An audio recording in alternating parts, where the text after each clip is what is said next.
Assalamualaikum warahmatullahi wabarakatuh. Segala puji kepada Allah Subhanahu wa taala yang telah memberikan kesempatan kepada kami untuk membahas mengenai misteri makam jenazah kepala Sayyidina Husain setelah perang Karbala. Simak video selengkapnya berikut ini agar mendapatkan ilmu pengetahuan kepada kita semua. Kisah misteri makam jenazah kepala Sayyidina Husain setelah tragedi pertempuran Karbala.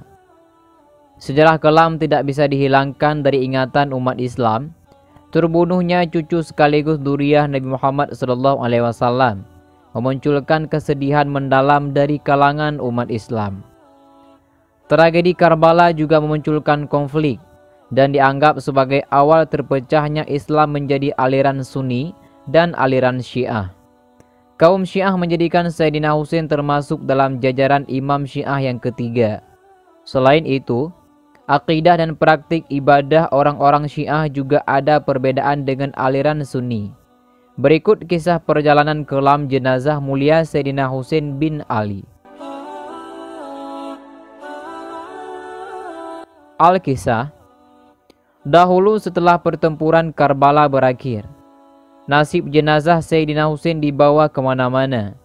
Kita tahu sebelumnya bahwa jenazah tubuh dan kepala Sayyidina Husain terpisah akibat dipenggal pada pertempuran Karbala.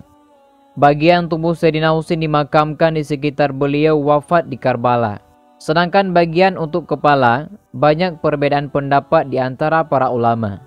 Hal ini dikarenakan dulu jenazah kepala Sayyidina Husain sempat dibawa berpindah-pindah tempat dan bahkan dibawa ke luar negeri oleh penguasa kala itu. Didapati dari sumber Syiah menyebutkan bahwa kepala Sayyidina Husain dimakamkan bersama jasadnya di Karbala. Namun menurut sumber selain Syiah, ada banyak tempat yang diklaim sebagai tempat dimakamnya kepala mulia cucu Nabi itu. Perbedaan pendapat ini muncul sebab setelah pertempuran Karbala, kepala Sayyidina Husain sempat dibawa kepada penguasa kala itu yang bernama Yazid bin Muawiyah. Oleh sebab itu, para ulama Sunni mengklaim ada 6 lokasi yang diyakini itu adalah makam kepala Sayyidina Husain. 6 tempat makam itu tersebar di beberapa daerah dan negeri, yaitu diantaranya di Damaskus, lalu di Karbala, di Raqqa, di Askelon, di Kairo Mesir, dan di kota Madinah. Mengapa bisa berbeda-beda tempatnya? Menurut Asy-Syablanji, dalam kitab Nurul Absar mengisahkan bahwa setelah peperangan Karbala, keluarga tentara serta kepala mulia Sayyidina Husain dibawa ke pemimpin Kufah yang bernama Ibnu Ziyad, layaknya tawanan. Lalu, kepala Sayyidina Husain dibawa ke Damaskus untuk diberikan kepada Yazid bin Muawiyah. Sesudah dibawa ke Yazid inilah, ahli sejarah banyak berbeda pendapat. Dalam kitab At-Tadhkirah, Imam Al-Qurtubi meriwayatkan dari madhab Imamiyah bahwasanya dahulu kepala Sayyidina Husain berhasil disatukan dengan badan beliau di Karbala. Peristiwa ini terjadi sesudah 40 hari dari pertempuran Karbala. Namun riwayat ini tak ada rujukan dalam Sunni. Kemudian menurut Abbas Aqad dalam kitab Abqariyah mengisahkan bahwa setelah dari Zaid, kepala Sayyidina Husain diberikan kepada keluarga Abu Mu'aid di Raqqa dan dimakamkan di rumah mereka. Dalam kitab Bidayah wa Nihayah, Imam Ibnu Katsir menjelaskan bahwasanya kepala Sayyidina Husain sempat digantung di Damaskus selama 3 hari dan setelah itu disimpan di berangkas senjata.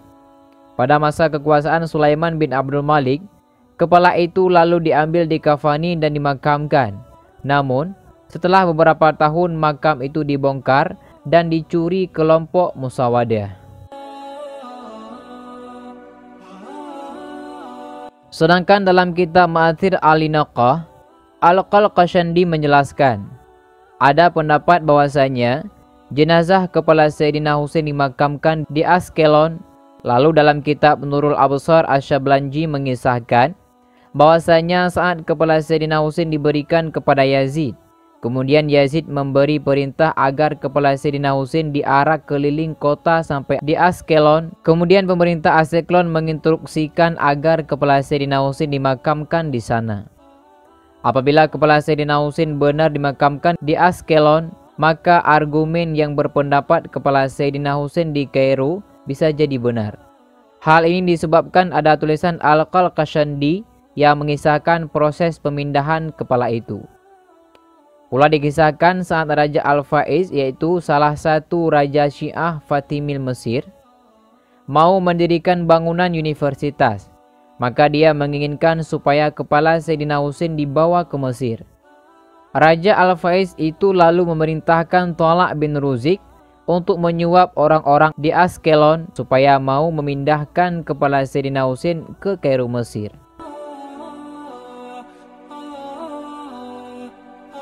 Menurut Asy-Syablanji, uang sogokan itu besarnya adalah 300.000 dinar. Kemudian, warga di Askelon bersedia menerima tawaran itu. Setelah bersepakat bersama, dinasti Fatimiyah lalu mengutus tentara-tentara untuk memindahkan kepala Sayyidina Husain ke Mesir. Namun riwayat ini dibantah oleh Ibnu Taimiyah. Beliau mengatakan bahwa lokasi makam kepala Sayyidina Husain di Askelon dan di Kairo, Mesir tidaklah benar. Beliau juga berpendapat bahwa makam itu adalah bukan makam orang Islam, melainkan makam orang Nasrani. Sedangkan menurut mayoritas ulama, bahwa makam kepala Sayyidina Husain itu berada di pemakaman Baqi Madinah, tepatnya di samping sang ibundanya, yaitu Sayyidatina Fatimah radhiyallahu an. Argumen ini didukung juga riwayat-riwayat dari At-Tabari, Az-Zahabi, Ibnu Katsir, dan lainnya. Mari kita sebagai umat muslim senantiasa selalu mencintai dzurriyyah Nabi besar Muhammad SAW. Kita turut bersedih atas insiden yang menimpa Sayyidina Husain di masa lalu. Bisa kita bayangkan betapa dihinakannya jenazah beliau di dunia. Dari wafat beliau sudah dipenggal, lalu digantung, dibawa kemana-mana, diarak kemana-mana, bahkan lokasi makam kepala mulia beliau sampai saat ini masih menjadi misteri. Meskipun nasib beliau terlihat hina di dunia, tapi di akhirat beliau tergolong orang mulia.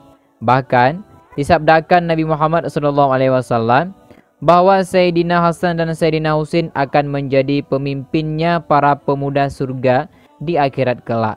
Subhanallah. Dan demikianlah penjelasan mengenai misteri makam jenazah kepala Sayyidina Husain setelah perang Karbala. Semoga dari pencerahan ini dapat bermanfaat bagi kita semua. Amin ya rabbal alamin. Wallahu a'lam bishawab.